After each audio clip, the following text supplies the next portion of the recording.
Hey, what's going on? This is Dave Fletcher, and you're listening to Caffeinated New Jersey. Now, this is a podcast about creativity, where it comes from, what fuels it, and the people out there actually building upon the creative sparks they find daily. Every episode, I sit down with artists, musicians, makers, and thinkers from all over New Jersey and beyond, and we get into the real stories, not just what they do, but why they do it. Because somewhere between the ideas, the struggles, and the breakthroughs, that's where the spark lives. So whether you're building something of your own or just looking to get inspired, you're in the right place. So let's get into it. Today's conversation begins with Ocean of Dreams, Ocean of Memory, a window installation presented through Studio Montclair's Windows at 127, adjoining 127 Bloomfield Ave near Bay Street, from September 6th through October 11th. The exhibition brings together three New Jersey siblings whose creative lives took different paths. Robert Mickens, a Pratt-trained visual artist shaped by decades in broadcast television, Mike Mickens, a Syracuse-trained cinematographer and lighting designer with work across film, television, music videos, and commercials, and Janet Mickens, a lifelong creative whose images and memories form an essential part of the family archive.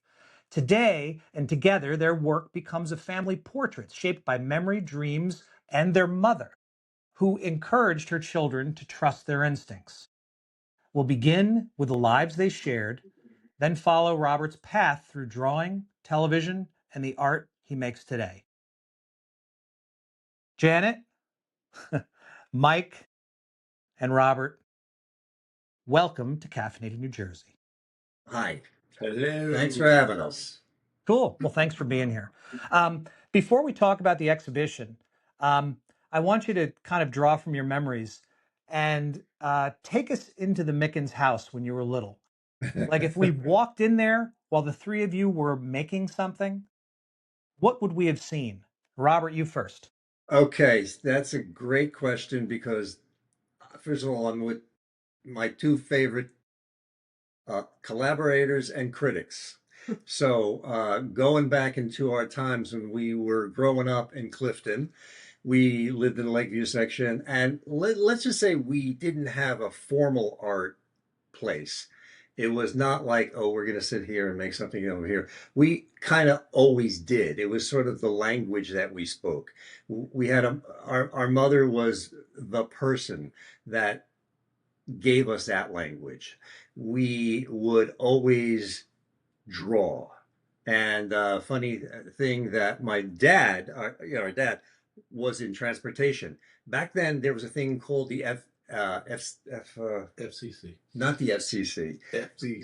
FDD. ICC, the Interstate Commerce Commission. So the Interstate Commerce Commercial Commission would actually, he was in transportation, so he moved things around. So he had this thing, had these long sheets in the back. It had tons and tons of this information about you could ship tomatoes from Reading, Pennsylvania to Scranton here, and it told you how much it was. There were thousands and thousands of those sheets. However, the other side was completely blank. They're called tariff sheets. We grew up on tariff sheets because we would get stacks like that and we would draw on every single sheet. And we'd have crayons and we just like, what are you doing? I'm doing that. What are we doing? And we'd be like doing that, like stuff like that. So the tariff sheet was the primary place that we learned to use our eyes and our hands, and our mom was always there to help us learn about colors and say, oh, why don't you try this? And we would try that. But the house itself was pretty much a middle-class house back in the Lakeview section. We went to Catholic school. He didn't get to go to Catholic school. He was the last one. But we were typical people living there. We went to church on Sunday, and our dad went to work, and we just had a way of absorbing stuff around us because of our mother. Our mother would basically, our dad would travel a while, and then she would say, you know what, I really want to change the living room. And so my dad would go on a couple of days away, and the next day, painting the entire room, taking down new curtains that she would sew, new upholstery on the furniture, and it would be done. And she'd rearrange the furniture. And she would rearrange the furniture. And that was the environment. The environment was the environment that you don't like it, you change it. Right. You can change it. Mm-hmm. Yeah. It's funny you mentioned that because people have frequently asked me what I do when especially when I was working in graphic design primarily, and they would ask me usually over a dinner or a meeting over dinner or whatever, and I would look down at the table and I would maneuver everything into a new spot that made everything look perfect. And I said, that's what I do. That's So right. that's kind of what you're describing that Yes. that your mom did, and probably it passed along to all three of you. Mike, does that match your memory as well of how you Three Musketeers kind of did your stuff? Yeah, well, what my job is as a cinematographer is to manipulate everything that you see. So, from the background to the lighting to the people, and I mean, so you just get used to being able to manipulate things visually, and I guess using tactily, and making sure you can move the camera correctly and flowing, and there's a lot of pacing. There's a lot of different things that your brain is working on at the same time. Yeah, there's an organization part to it that was actually you organized to make it right. Right. Janet, are they leaving anything out? I think with mom, you could always fix something. Like if whatever you drew, somehow you figured out or created any kind, like working with clay, anything, you could always fix it. There was always a way to fix it, and it looked okay. Right. Yeah. And also we would make stuff. Remember goop? Yeah. My mom would make clay. She would get like salt and that's right. I don't even know what was in it, but she would say, here's some Goop. goop. Yeah. Make stuff with goop. Yep. All right, sure. And we would make it and so she encouraged you. So she was encouraging you guys, which was super cool. I think it was more natural to her to just say, you got goop, here, do something. Yeah. And it was like, yeah, sure. It wasn't like, I wouldn't call her a tiger mom. Like, you're going to go, you're going to go and be, it just sort of like came out naturally. She had a long history of basically, I'm going to make clothes. My mom was 5'10" tall, and back in the day, you couldn't find clothes to fit, and she had this amazing way of going to like the fabric store. I think you got dragged into that too, but I loved it, and you'd see all these beautiful fabrics down in I guess it was the Mills, right? Yeah. And in Patterson or Passaic, I don't remember. Lakeview. Yeah. But it was beautiful, and then they would have these big books with like the actual dresses that you could make. But mom she would just cut stuff out, and she'd have something to wear that night, and it was amazing. Yeah, she had the pattern books. She had lots of them. She did. She would just whip them. But the illustrations were. I used to do those on the tariff sheets. The illustrations from what I'd seen. I once broke my foot when I was in high school playing basketball, and back then they would always put this gigantic cast on you made of plaster, right? And I was like, you couldn't take it off at night. So basically, she said, okay, and she took a pair of jeans because I couldn't get my pants off. She took it, she cut the sides and put the zipper the length of and I wore those jeans because you could zip it down and you could take my jeans off. But that was the kind of thinking that we had. It's like, I got a problem, I'm going to solve it.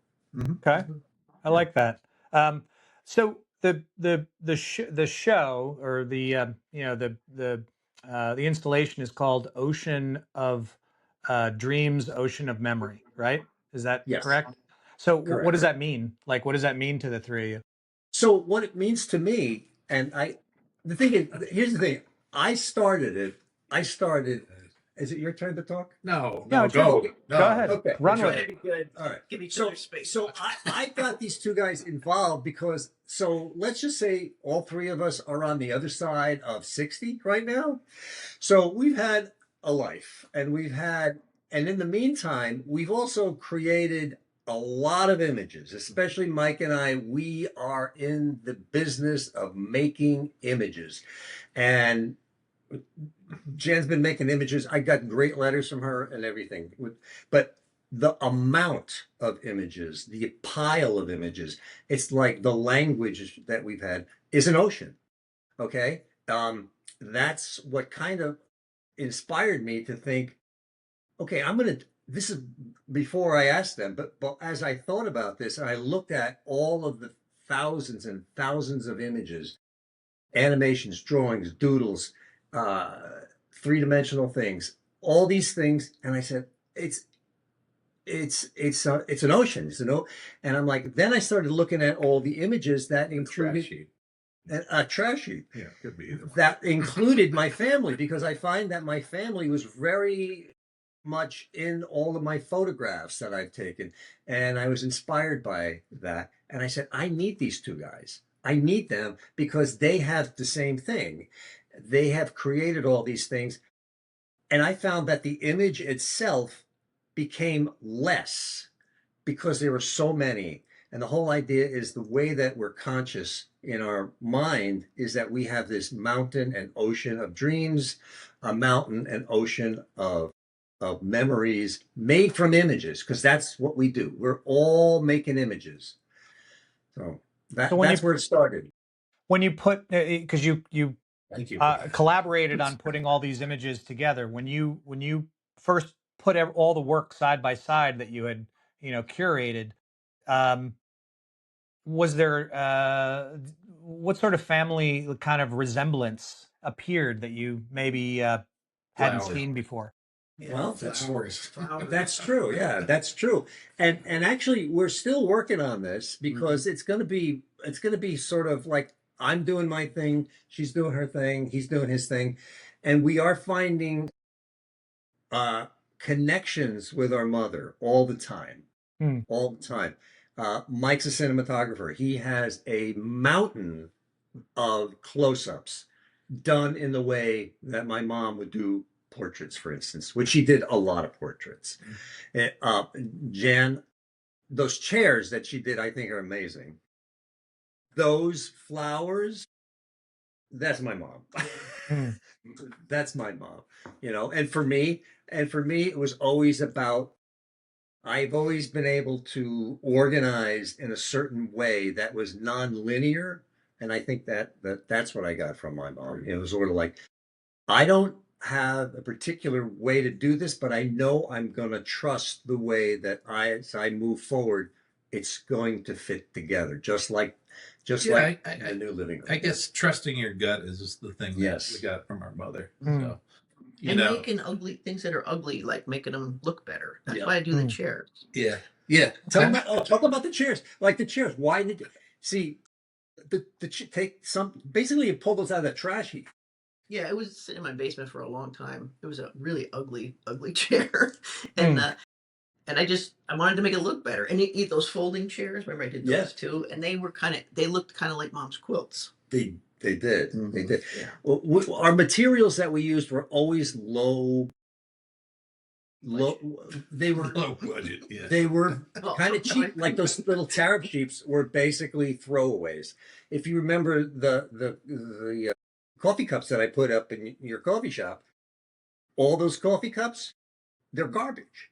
They're basically used coffee cups that I made, and then I took that and I made them into something else. I also have a collection of like 200 or 300 paper towel tubes that I don't know if you ever saw that, and they were always the material that we would use. They were the things that we were like, oh, you see this? Oh, I can use this.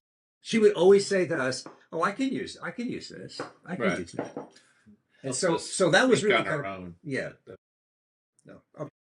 So like, and it's the great thing about really, great moms is that they do sort of teach you how things that you might not initially believe are beautiful, that they are, and this is how it becomes beautiful. So that's really, it's really nice to hear. And I think it's something I read in one of your descriptions, you described your mom as an artist and an intuitive creative force. Do you have like a specific moment, any of you, when she made you feel that being creative was legitimate when you were little? Wow. I don't think there's a single moment. I think we grew up in a way that it was if you weren't creative, it was kind of weird. Yeah. Yeah. It was like you'd meet people, you'd be like, really? You don't paint or draw or other parents think differently? Other kids, mom and dad are like, what do they do? Yeah. Well, and we were allowed to paint on the walls too. Like not the whole house, but like our bedroom and yes. So it's very deep. Bedroom. But and our oldest brother had painted something. That's true. And the sunburst. And he did a sunburst, and then he did a black wall, and in the center was a square. And I swear it was in Clifton in 1967. There was Dunkin' Donuts had this thing where they were giving away. They were like book covers for going back to school. Oh, I remember those. And they were pink and blue squares. They were really upward. Yeah. Yeah. And that's what he painted in the center of this. That's true. Wall that was cool. Of black. And when we tried to sell the house, remember, it was kind of. So for me, I remember this specifically when it came to my mom. So I was sitting around coloring, and I had a coloring. It was a boat that I was doing, and I had crayons, and I'm like that, and I'm like, oh, the water's blue. I'm making blue, and she walks up to me and says, the water's not blue. I'm like, well, what color is it? It's like, well, it's kind of bluish green, and she takes the green and the blue and mixes it into the ocean. I'm like, Eureka! That's amazing. It's a different color. It's not the Crayola color. It's the mix. So that was the kind of input that we would get. Yes. Yeah. And in the basement of when we were little, there was always an easel in the basement. And she was always working on something. So you'd smell the turpentine and she worked in oil paints. And then later when we moved, she had a studio in the house. So after you're gone. Yeah. The so the show. Yes. So the show that you're putting color turquoise. Don't ever forget that. So the show that you're putting together in Montclair right now, I've seen some of the visuals that you sent over, and it's a lot of stuff. Can each, and because it's a combination of all of your work, is there any one thing that a visitor to the exhibition could look at that would maybe carry a little more emotional weight than the visitor may realize for each one of you? Okay, so this is actually this is the schematic right here. I showed you that, right? So we were talking about that. The whole idea came to me is that the stuff in the back is your kind of your unconscious memory of your life and times and the images you made. If you look in the front here, it's going to be a 53-inch monitor. So we're going to be putting videos in there. So we're not going to light the back. Okay. So but they're back there in your memory. Your subconscious. In your subconscious. Yeah. And the monitor is how we focus now. We're talking about what's in front of us now. And a lot of what you're going to see inside of that monitor is going to be coming out there that's in the back. So in a way, it's so I don't know if it's an emotional thing, but for me, it's very important to make things that show human consciousness. I've been really reading a lot of books about that and talking to people about just as what our consciousness is all about, and what do we do? What happens in our being every day? And this is the material that we're using. I find that each individual image doesn't really have a specific place, but it's part of the whole gestalt in your background. And that's really, so that's why I'm making a video. She's making a video. He's making a video. Okay. So Mike, how did your way of seeing when you were younger become a career in cinematography? Oh, wow. Seeing. Wow. I didn't actually initially go to become a cinematographer. I wanted to direct people. It's the whole manipulation of space kind of thing, I think. And then I realized somehow I fell into uh, meeting some people who I totally admired and said that's kind of where I wanted to be in the business. So, and that kind of led me down a path of learning about lighting and cinematography and photography. So it wasn't an initial thing with photography, though we grew up making movies all the time. Yes. But that And Dad showed a lot. and yeah, and our father made movies all the time. So we had the Super 8, I'm technology. assuming. Was it Super 8 Regular stuff? 8, regular Oh 8, yeah. or initially regular 8. Those were really good cameras, Mm. and then Like Super mine. 8 later on when that because they're older, so they had the regular. I had Super 8, but the That much of a year. yeah, but the technology was there. We did a lot of different things. We did audio projects, right? Trying to do cassettes, reel to reel. We did some crazy stuff. I mean, we had a lot of tech at our it was which was a love for tech. I think we got from our father. yes, Yeah. because we had reel to reels in 1979 when I was going to school. I brought back a Sony Portapack. Do you know what a Sony Portapack is? No. Okay, so Sony Portapack was the first mobile video recorder, and it was about there was two parts. There was the recorder, which weighed about 75 pounds. At least those things were. It was big. Yeah. And then you would put a Beta Max in there, and then you had this long fat cable going to this pistol grip black and white camera. And when I brought that home, we went crazy. We just loved it because remember, nobody had this before. And we were just like salivating over this, and we're like, I think it was the instant feedback of Yeah. your images instead of like putting it on film and then waiting 2 weeks or whatever to see it. Yeah. You could see it right away. Right away. And it was a crappy image, and it was black and white, and it was kind of jittery. But we were like, I love this. I love this. The first video that I made in when I was at Pratt was with that machine. Jan helped me, and we were like, what are we going to do? And we packed it up and we took it down to the shore to Belmar, and we stayed 2 days with our grandparents because they were characters and they were amazing. They were so fun to be with, and we have that documented their entire lives. We documented their photo albums. We documented their stories. We documented my grandfather's tattoos. Yeah. And they had great stories. And I still have that to this day.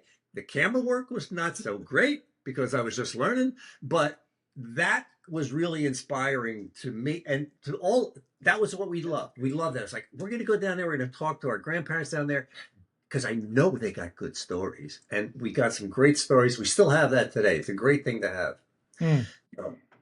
Yeah. Janet, how would you describe your creative practice? You know, like, is there a part of your childhood self kind of remaining in it, or do you think it's more of your adult life kind of being put into that the work that you're doing? I had always pictured myself. Well, first I wanted to be a fashion designer from all the experience of going to the fabric outlets with my mom and looking at those books. And then my mother said, "You know what? You're going to have to learn how to sew." And I was like, "No, never mind. I don't want to do that." And I never did learn those skills. So that kind of but then I thought, I want to be an illustrator. And then I had a lot of stopping and starting of going to school, taking art classes and stuff. And I was in a kind of a dead end kind of job. I was making fruit baskets, and so there was an ad in the paper for from a woman who, in fact, she's from Cedar Grove. She's a good artist, Denise Fitzgerald, and she Okay. was looking. She was willing to exchange. If I were the model for the class, she'd give me art lessons. So she really kind of sparked my interest again. I went back, took some more classes, but then I kind of went off on a different route and I became a social worker. So, but during throughout that time, I kind of stayed with painting and drawing, and sometimes I used it in my practice. But then it wasn't until I retired, or actually a couple years before I retired, I entered one of the shows from the county, and I won a prize. And it was after my mom had passed, and I remember thinking like, she would have loved this that I won this, you know. And so I kind of like started thinking about it, and that's when I started, looking at the ugly chairs and trying to fix them. Hmm. Okay. Yeah, that's cool. Yeah, I mean, I did. go ahead. I did not inherit the tech skills that these two have. Like, Mm. and that's why my Instagram looks so bad. However, she's the funniest person I have ever met in my life. She can riff at a drop of a hat and about anything, and that's why we did a lot of videos of her just riffing, and they're some of the funniest things you've ever seen in your life. On Cable access. We were the first people going into Clifton cable access. Me and Mike was like, "What TV? Let's get on that." And we did these free gear, man. free gear editing. We're like, "Yeah, we love this," and we're like, "What are we gonna do?" Well, yeah, we're gonna do her, and she's like, she does these characters. It was the days of SCTV. We were really inspired by SCTV. They were so Sure. funny, Yeah. and she is still hilarious sometimes. Pretty John nice. Candy, Most Rick of the time. Moranis, Yep, Yeah. Dave Thomas. all those Yeah, guys. what an incredible cast they were, Yeah. and what a like there was, to me growing up, there were three kind of sources of that type of comedy. It was SNL, it was SCTV, and it was Monty Python. So Yep. that Yeah. was Hey, that's same the thing. the holy trinity, of that kind of Yeah, stuff. Yeah. Um, yeah, yeah. so Jan and I would sometimes do Yashin Stan Shmengi because that was sort of our ethnic group that we kind of related to that. We couldn't okay. speak Polish, but we would pretend to. We were around a lot of Polish speaking people, and we took it to heart. And this was all public access. So it's funny you mentioned public access, because it it is sort of um, a dead type of creativity that existed in small towns where people could, it was public access. You could go, like I just saw where the public access station was here in Cedar Grove, and I'm sure it was not unlike what you had. It was a basement. There was a room that looked like an office. A room that there was an office would be in. There was a little tiny stage, some super hot lights hanging, and a lot of little twiddly knobs, and you would get on there and do whatever you wanted. There's a there's kind of a resurgence of an interest in it right now from the Robin Bird documentary that's on HBO right now. Yeah, I saw that. So that's what a great place to cut your teeth and be creative And together. Uncle Floyd is gone. Let us give a Yes, moment of silence to Uncle Floyd. you're right. But there it is. All right. Okay. Speaking of television, Robert, you called television a boot camp for understanding images. Um, Absolutely. can you Absolutely. can you tell me what that would teach? What that taught you about how pictures shape belief and memory? Yeah, absolutely. Because so I went to art school, and there's you can learn art, and I did. I love Pratt. Pratt was a great school, and the history of art is creating images that are kind of dense, and they're heavy, and they have a lot of I don't know, philosophical weight to them. And that was great. And I love that. I love the beauty of all of that painting and stuff. Like, I went to the Vatican not too long ago, and so you're looking around, your eyes are just falling out of your head because you can't believe everything in here. But when you step back, you see you're in the Vatican. All of these paintings are serving as propaganda tools. Okay. And not to disparage anything that I've seen, but we live in a time that's broken up now. And when I walked into television, I was just smitten by the way that, first of all, there was a timeline. And like, I need a background to show the Pepsi-Cola recall on this onion that was made in Peru, and I need it in 15 minutes. And I need it to make sense. And I got very good at that under time pressure. So in other words, I made an image that had a particular use for millions, literally millions of people would watch for about 3 seconds. And it was gone forever. So that really colored the way that I look at images now, because we consume images everywhere all the time. And this again goes back to the whole idea of the ocean. We make oceans and oceans of images. And what that makes us is like, gives us this, I don't know, this mind, or this, I don't know, subconscious of things that you see. And they're not always clear. But television itself was a great boot camp for you to see what's important and what's not important, because you are under the gun to create these things. I worked with so many talented, amazing artists, and I loved it. And we would always have a bond. The people that I worked with at MSNBC, at Channel 9, at CBS, at CNN, all these people, I felt like they were almost as close as these guys. And the thing is, because we were under the stress to make an image that was going to be used very soon in a very short time, that had a life of a few seconds, seen by millions of people, and then gone forever.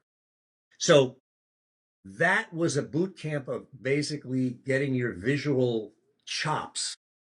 Like, I also saw a lot of artists coming into the television business, and and they were super talented. They were great illustrators, or they're great designers, but they would get crushed by the time. They would get crushed by the deadlines, and they were Right. like, "Wow, I'm out of here because I can't do this." So that skill set, that organizational skill set, goes back to my mom. Absolutely. That you say, take what's important, take what's around you, use what's around you, and make something. And that was and I worked a long time in television, and I loved working in television, and I hated working in television because the stress takes a toll, uh, and there's a lot of noise. And I worked in news a lot, so there was ultimate pressures all the time. But I kind of liked it in a kind of a weird way. But it takes away the idea of an image. The image itself is disposable, but really useful at its moment, and then it goes away. But it goes back somewhere. It goes back into your consciousness. You're like, so maybe 3 weeks later, you're going to say, I remember I did this. I can use this and change it, and I can use it again. So you get very efficient in how you see things. Right. Has getting, you obviously still practice. Has getting older made you more disciplined, more playful, or less interested in asking anybody's permission? Well, the best part about getting older for me is that I don't care. And that's, I go to my studio every day, and I think of this one thought: I don't have to make anybody happy today. Right. And I'm like, that kind of frees you up. And like I said, that's where I came up with this. I came up with this, and I'm like, you know what? It might be a bomb. Okay. It might not get across, but I'm gonna do it because I'm listening to myself, and I'm saying, you know what? There's something about this, and there's something about creating this. And by the way, Studio Montclair gives you this venue that is amazing venue. Other artists should use it, because they have these windows, and they're like, whatever works, go with it. So Andrea Marshall is fantastic. She's so helpful. She gives you the space to do whatever you want. And to me, that's, you don't have to make anybody happy, but you have to kind of have the discipline. And I have a lot of discipline to know the tools to get the stuff done. You know, What do you hope visitors carry from Ocean of Memory uh, into the way they look at maybe their own family, their own photographs, their own lives? What do you hope I that they think see it and walk away with? Yeah, I think we actually integrated a lot of in our videos. We integrated a lot of home movies, which we had lots. We have tons of archive from the family, and I think. And by the way, we're going to call it SIBs. So it's going to be like people, you know, everybody. A lot of people have SIBs. They're going to be connected to that, and they're going to see. They understand what those little home movies are, and that's part of your memory. So I'm hoping that when people see that, that sort of inspires them to think about all the images in their head and think about maybe when they were a little kid, when they grew up, their mom, their dad, what they are today, you Hmm. know, and how they became who they are. Hmm. Anything from you guys to add? I think he nailed it. Ah, He thought perfect. about this. Well, wait a minute, but I just I showed think him. part of this too is that now that we have time because we're retired, like we could really reflect on this stuff Yes. and really think about it in a different way. Like there was never time before that to, Mhm. like even mom's influence. Like I don't know, I didn't have time for that. I was running around like a nut, you know. Right. Now it's kind of like you can reflect on it. Well, you also have it in front of you. So, like, if we were sitting in front of an edit, I'm still editing something. And like I said, I have discs and discs and discs of work. He has terabytes of stuff.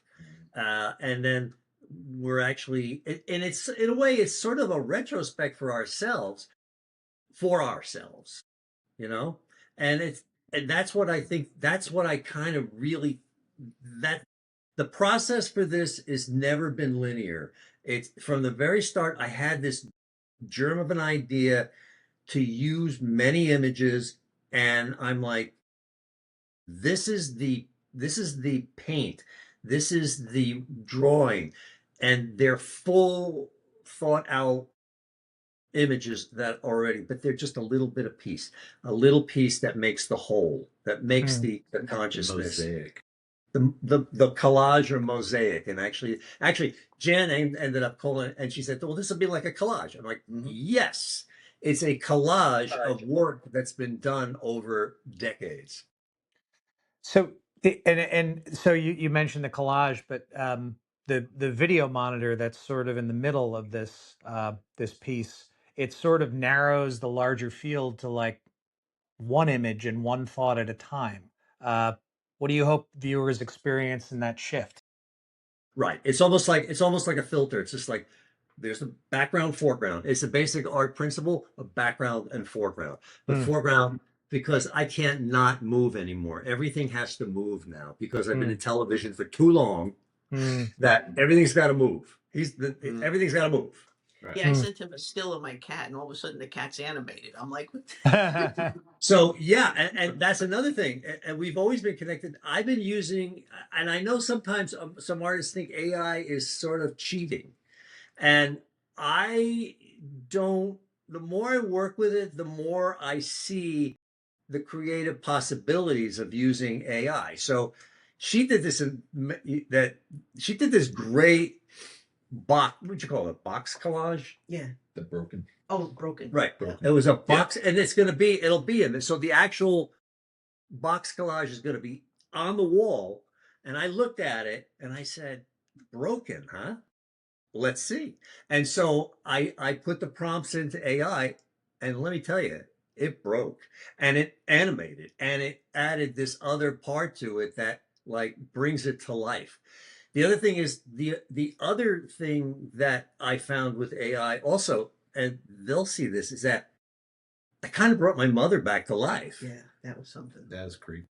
It was creepy, but it's also it gets you right there. It does. It gets you When right she's there, and you're looking at like, the look, flowers. look, she's talking to, she's right there. Yeah. And Hmm. I don't know where we're going with these tools, but they're here, and I think I just want to play with it, and I'm just using it as a toy right now to see where it goes. Right. Yeah, I'm kind of with you in that um, I've I've always kind of jumped on to whatever technology has been available at the time. I mean, I I go back to an analog time of graphic design where they used to cut rubylith and order type, and uh, we did a lot of marker rendering, and that jumped light years when the Macs became available. They were pricey, but the agencies that took those on eliminated a huge portion of the industry that we all were dependent on. And you were talking about speed before. The speed that was expected, all of a sudden, because you had a computer, that it was not just a tool to create ideas, but that it somehow was going to accelerate your ability to create ideas, um, was was a bit jarring, for a lot of folks. But I find that AI, to me, and it sounds like to you as well, is just another technology to enslave. To um, you know to to not only use, but to figure out ways that you can exploit it to your own advantage. Yeah. I always take the example of, like, for a few years I was a special effects artist, right? At an editing house. And I worked on a kaleidoscope. Remember kaleidoscope? Hmm. Okay, and a DP Max, which you may not know, but a lot of people, but I was really good at it. So we would do commercials, and I had this one job where it was a toilet commercial, and it was 4 seconds, and it was like, we need to put these four colors on these four toilets in this 4 second shot. Well, a month later, I'm finished. If you do it now, you do it in about an hour. The prompt. In an hour. So in other words, it was a shot. It was a shot of like these. It was like this really wonderful. Like, here's the toilets, and they're all white, but they're like, we need to put these colors on it. And I'm like, okay. And I had to move it, color it, move it, color it, move it. 3-2 pull down. Remember 3-2 pull down? Had to do that. Yeah, and then it took close to a month, and it was a 4 second shot in a commercial. Now, if you go into After Effects or Premiere or anything like that, they track everything like so good, and you're like, I could have got a month of my life back, and I could have moved on to something else.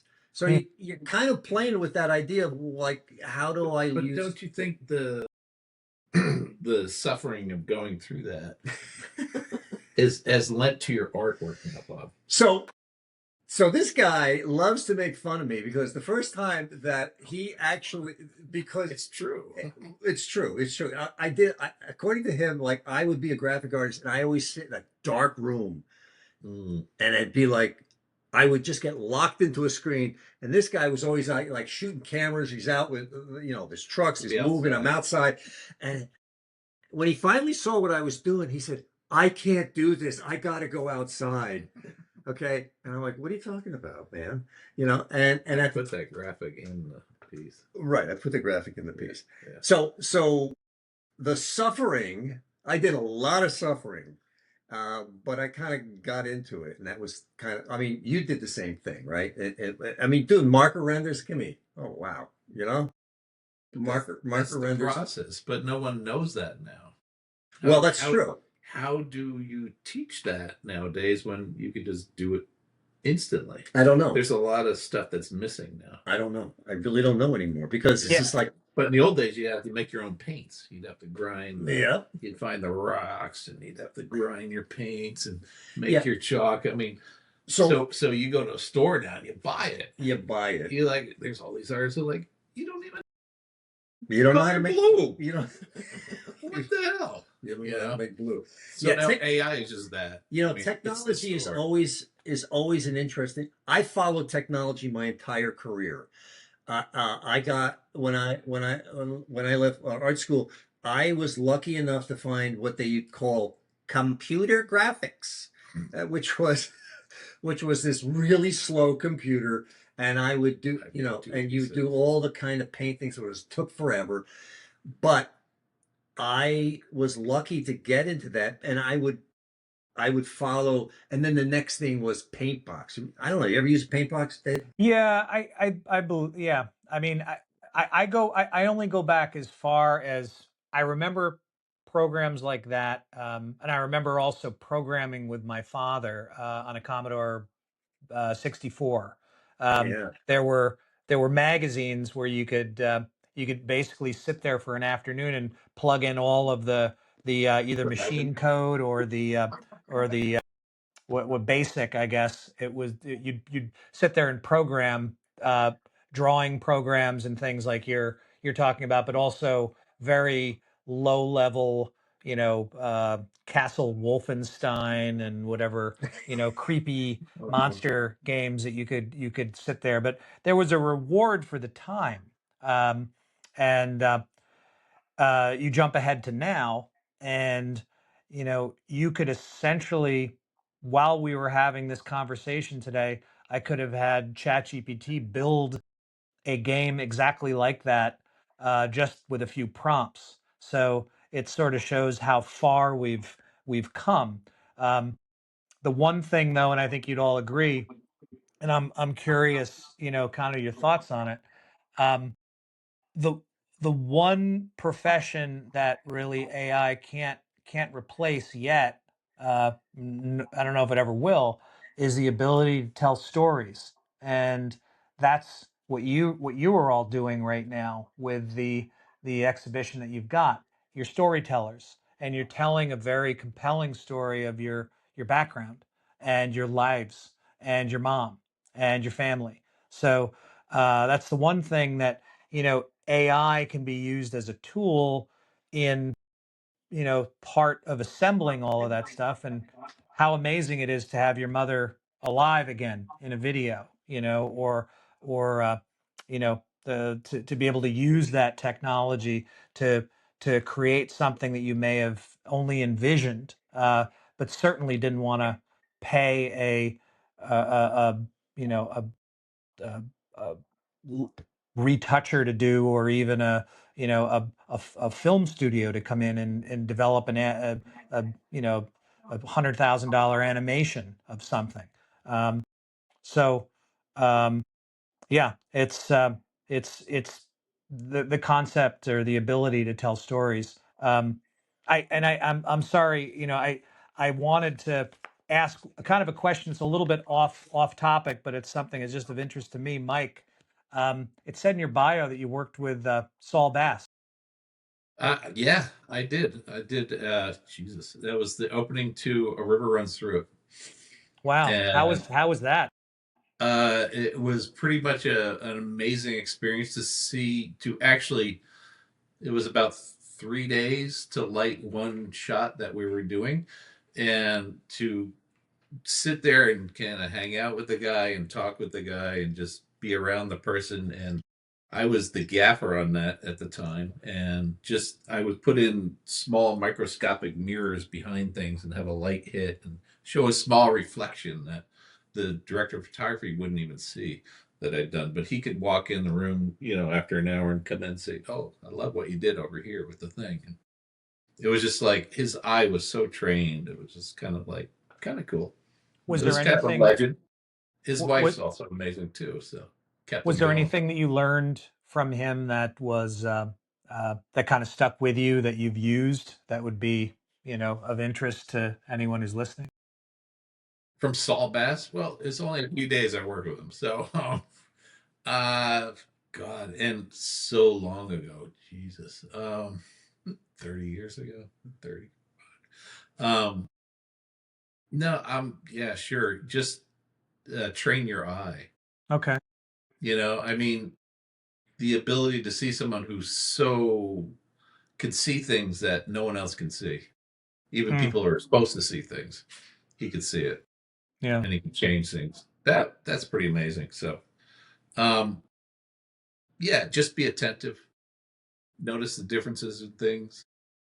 He could change things. I mean, we never used it, unfortunately. Robert Redford never used that opening. Bummer. But the the um, the inspiration that he found to do these images, it was a bunch of photographs of the characters and things, and over a tabletop, and it was a camera move all through the thing. But he took some pictures of his house and where the light was coming through these beveled doors, and he was really inspired by that light. So I recreated that kind of light on the set, and it was just seeing his eye and then trying to translate what he did for him. So it's kind of cool. Was that when you were helping me with some of my class videos? I don't remember that time. When was it? That was 30. It was a long time. I know. It's all a blur. When I was going to school for social work, Mike would help me, and because I hated doing oral presentations, so I'd make a video. I'd say, well, can you help me with this? And I get all the photos and stuff, and he would pan over them, and I'd be like, man, I never would have thought of doing it that way. But and then I would write the script, and it was great. Mm-hmm. It was fun. And then Bob and I, we made Mike, when he got married, we made a video for him. Man, it was funny. It's still funny today. Yeah. It was like, what was it? Groom's analysis. Groom's analysis. Yeah. Analyst. We had Freud with a hot. Boy, that was funny. It's still funny today. And actually, we made another one for his 40th birthday, which was even funnier. Yes. And we did Mom and Dad's 50th. And yeah. So that's kind of how we would communicate. So again, like we're using and your letters, Jesus, and her letters are so funny. But we would always use. We had access to technology, and we always followed it, and we put our skills into that. And I'm like, it would be really funny if we could make this and speed it up, and then we would slow down, and then we would drink a lot of coffee and do this. And the thing is, you're asking why we would do. And there's no reason to do this. Yeah, and I it was fun. I've actually said in some of my website that art itself is a pointless act when you put it in perspective of the system that we're in, where everything is about making money, and it's just like it's pointless. But the thing is, it's all over the place. You can't, sometimes parents would come up to me and say, you went to art school? My kid is thinking about going to art school. And I'm like, I don't want him to be a starving artist. And I'm like, you know what? You see this? An artist made that. You see this? Artist made that. And that kind of prejudice in this kind of a society that's always about money, money, money, artists are poor, poor, poor. It really irritates me when people think that. It just irritates me. Yeah, it's funny, when you're juggling being an artist versus being a designer or a creative, that is basically using your creative skill to earn money for a client. I would always say that artists are art is a selfish act, in that not in a bad way, but it's selfish. You're pleasing yourself, and the one thing that a designer learns over time is that they're never creating for themselves when they're working with a client. They're creating for that client, and the good designers learn that, and the bad designers remain artists and don't go very far in the graphic design space. That's an interesting way to put it. Yeah.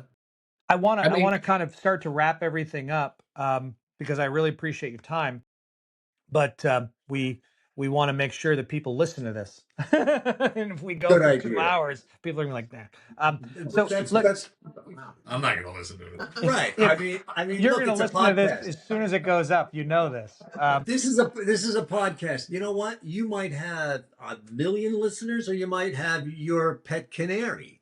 You know, and he's a good listener.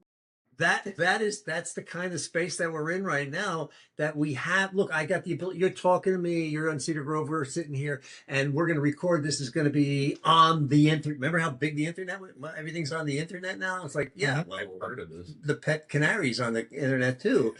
What is Has more followers than any of us do. Yes, and this is where we are. It's like, who's watching? Who cares? Everybody's in their little funnel.